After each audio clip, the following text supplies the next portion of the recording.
नमस्कार मित्रों, सभी का स्वागत है आपके अपने चैनल स्वरान अकेडमी क्लासेस पर। यहाँ हम बात करेंगे उत्तर प्रदेश अटल बिहारी वाजपेयी मेडिकल यूनिवर्सिटी की बीएससी नर्सिंग प्रवेश परीक्षा के लिए। इसमें अलॉटमेंट लेटर जारी होने पर आप जो है क्या कर सकते हैं, उस पे जो 3 ऑप्शंस आपको मिलते हैं उनमें कन्फ्यूजन आपको रहता होगा, तो उसी कन्फ्यूजन पर हम बात करेंगे, एक एक करके चीज़ों को समझेंगे। तो आइए 3 ऑप्शंस जो आपको मिलते हैं, देखिए जो कि 30 तारीख को आपको अलॉटमेंट लेटर जारी होगा, जैसा कि यहाँ पर निर्देश दिया गया है। इसे जैसे ही जारी होगा आपको अपने पोर्टल पर जाना होगा, वहाँ ये 3 ऑप्शंस आपको चुनने होंगे, 3 में से कोई एक जो आप चाहते हैं। अगर आपको कॉलेज मिल गया है तभी ये बात होगी आगे की, अगर कॉलेज नहीं मिला तो बात ही ख़त्म हो गई, आप सेकेंड राउंड में सीधा पार्टिसिपेट कर सकते हैं। लेकिन अगर आपको कॉलेज मिल गया है, आप कॉलेज पा गए, अब आप कंफ्यूज होंगे क्योंकि अब यहाँ पर आपको 40,000 रुपये और जमा करने होंगे, तभी आगे की बात बनेगी। तो अब किन 2 ऑप्शंस में आपको 40,000 जमा करने होंगे, जो तीसरा ऑप्शन है इसमें नहीं जमा करना होगा। तो आइए इन तीनों ऑप्शंस का मतलब समझ लेते हैं एक एक करके। तो एक मोटे तौर पर आप समझिए, सबसे पहले जो ऑप्शन पहला है, तो पहले ऑप्शन में आप देखेंगे यहाँ पर, तो पहले ऑप्शन में जो आपको मिलेगा उस पहले ऑप्शन में आप पाएंगे कि ऑप्शन 1 में जो है, उस एक ऑप्शन में आप पाएंगे कि एक्सेप्ट करेंगे सीट को तो ये फ्रीज हो जाएगा और 40,000 रुपये जमा करके सीधा आप राउंड 2 में काउंसलिंग नहीं करा पाएंगे और आपको वही आपकी काउंसलिंग क्लोज हो जाएगी। ऑप्शन 1 चुनने पर, फ्रीज करने पर आपको जो कॉलेज मिला हुआ है वही आपके पास रहेगा। अब आप आगे के राउंड में पार्टिसिपेट नहीं कर सकते, काउंसलिंग नहीं करा सकते, आप जाकर उसी कॉलेज में जाकर एडमिशन ले लीजिए, अब की बात ख़त्म हो गई। क्लियर, आप समझ गए होंगे। आपको करना क्या होगा, सीधा आप जो है यहाँ ऑप्शन 1 को चुनें और आपके मन पसंदीदा अगर कॉलेज आपको मिल चुका है तो आप ऑप्शन 1 चुनें, एक्सेप्ट करें और फ्रीज करके, फ्रीज वाला ऑप्शन होगा वो, और 40,000 रुपये जमा करें और बस जाकर कॉलेज में सीधा एडमिशन ले लें। अब आप अगले राउंड में पार्टिसिपेट नहीं कर सकते। दूसरा ऑप्शन की बात करते हैं। दूसरा ऑप्शन, अगर मान लीजिए आपको यहाँ पर आपका पसंदीदा कॉलेज मिला नहीं है, आपको लगता है कि इससे अच्छा और मिल सकता है, आप नेक्स्ट काउंसलिंग में चले जाएं तो हो सकता है इससे बेहतर मिल जाए, अगर आपको ये संभावना लग रही है तो आपको ऑप्शन 2 चुनना चाहिए। फिर अगर आपको ये चाहते हैं कि ये बना भी रहे, कॉलेज जो मिला हुआ है कॉलेज बना भी आपके पास रहे और आप अगले राउंड में पार्टिसिपेट भी कर लें। मान लो आपको चाहते हैं कि अगर अगले राउंड में दूसरा कॉलेज अच्छा नहीं मिलता इससे, तो कम से कम हम इसी कॉलेज पर बने रहें, ये भी कॉलेज हाथ से न जाने पाए।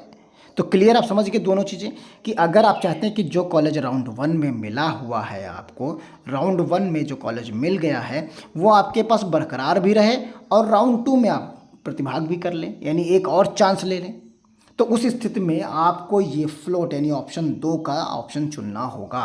तो ये राउंड 1 में मिला हुआ कॉलेज आपके पास बरकरार रहेगा और आप काउंसलिंग 2 राउंड 2 में भी पार्टिसिपेट कर पाएंगे। क्लियर, आप समझ गए होंगे। लेकिन इसमें भी आपको 40,000 रुपये जमा करके और काउंसलिंग प्रक्रिया को पूर्ण करना होगा। इसमें आप एक चीज़ और आपको ध्यान रखनी होगी कि आप ऑप्शन 2 चुनते हैं तो आपको 40,000 रुपये जमा करना पड़ेगा, इसमें राउंड 2 में पार्टिसिपेट कर पाएंगे, अपग्रेड कर पाएंगे आप अपने कॉलेज को। और अगर दूसरे राउंड में काउंसलिंग में कॉलेज आपको नया मिल गया तो आपका ये जो पहले राउंड का कॉलेज होगा वो हट जाएगा अपने आप, और अगर राउंड 2 में कॉलेज नहीं मिलता तो आपका ये बरकरार रहेगा। क्लियर, आप समझ गए होंगे। और उसके बाद आप जब यहाँ पर अलॉटमेंट लेटर ले लेंगे 40,000 रुपये जमा करने के बाद, तो आपको कॉलेज में प्रक्रिया पूर्ण करनी होगी, यानी डॉक्यूमेंट वेरिफिकेशन कराना होगा जाकर। उस प्रक्रिया को पूरी कंप्लीट करने के बाद ही राउंड 2 में आप पार्टिसिपेट कर पाएंगे। क्लियर है, आप समझ गए होंगे। अब बात करते हैं तीसरे ऑप्शंस की। तो तीसरे ऑप्शन में आप पाएंगे कि डिक्लाइन है। इसमें क्या, आपको कॉलेज तो मिल गया लेकिन इसमें आपको 40,000 रुपये जमा नहीं करना होता है और आप राउंड 2 में पार्टिसिपेट कर सकते हैं, राउंड 2 में पार्टिसिपेट कर पाएंगे, लेकिन डिक्लाइन ऑप्शन में कर पाएंगे, लेकिन 40,000 जमा नहीं करना होता। लेकिन इसमें राउंड 2 में जब आप पार्टिसिपेट करने जाएंगे तो आप जो है 5,000 रुपये आपके जब्त हो चुके होंगे। आपको जब दोबारा राउंड 2 में जाएंगे तो आपको फिर से पूरी 5,000 रुपये की फ़ीस जमा करनी होगी। क्लियर है, आप समझ गए होंगे। तो तो काउंसलिंग करा सकते हैं। ये सारी चीज़ें हैं, क्लियर है। तो ये 3 तरीके के यहाँ पर ऑप्शंस आपको हमने दिए हैं। आप इसी का यहाँ पर देख सकते हैं। देखिए विकल्प के अनुसार जो चीज़ें दी गई हैं उसे आप पढ़ सकते हैं। इसके हिंदी वर्जन में पढ़ सकते हैं। विकल्प 1 की बात देखिए यहाँ पर दी गई है कि इस आवंटित सीट में जो है आपको क्या करना है, आवंटित सीट स्वीकार करना है और काउंसलिंग राउंड 2 में भाग नहीं लेना चाहते तो फ्रीज कर दीजिए। यानी आपको आवंटित सीट स्वीकार हो गई, आपको जो कॉलेज मिला वो स्वीकार कर लिया आपने और जाकर आपने एडमिशन ले लिया और यहाँ पर 40,000 रुपये जमा करते हुए ये लेटर डाउनलोड करके आप चले गए। अब अगले राउंड में पार्टिसिपेट नहीं करेंगे।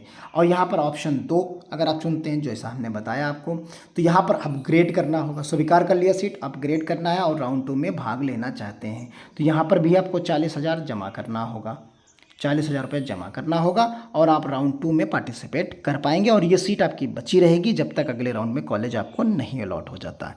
अगर अलॉट हो गया तो ये सीट आपकी चली जाएगी, वो आपके पास सीट बरकरार रहेगी। अगर राउंड 2 में कॉलेज नहीं मिलता है तो आपकी राउंड 1 की कॉल सीट जो है बनी रहेगी। आप जाकर वहाँ, क्योंकि आप प्रक्रिया पूर्ण कर चुके हैं, तो आप जाकर सीधा वहीं रिपोर्ट कर दीजिए कि ठीक है हम आगे अब पार्टिसिपेट नहीं कर रहे काउंसलिंग में।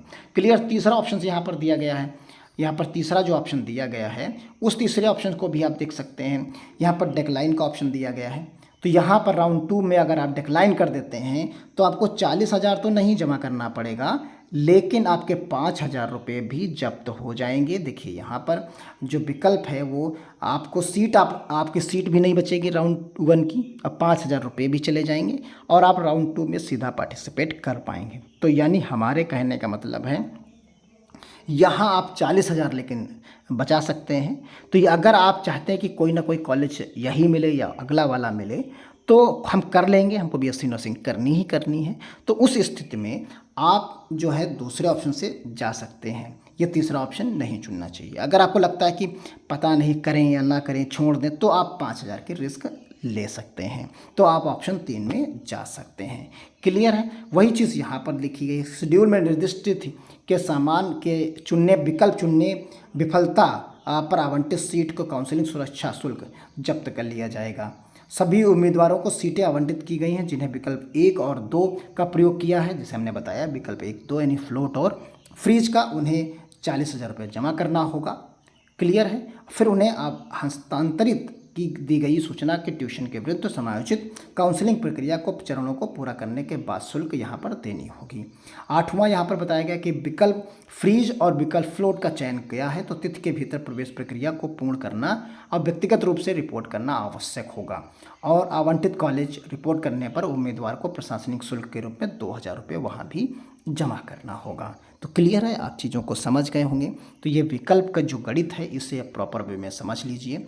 तो मिलते हैं अगली अपडेट के साथ, तब तक के लिए धन्यवाद। जय हिंद।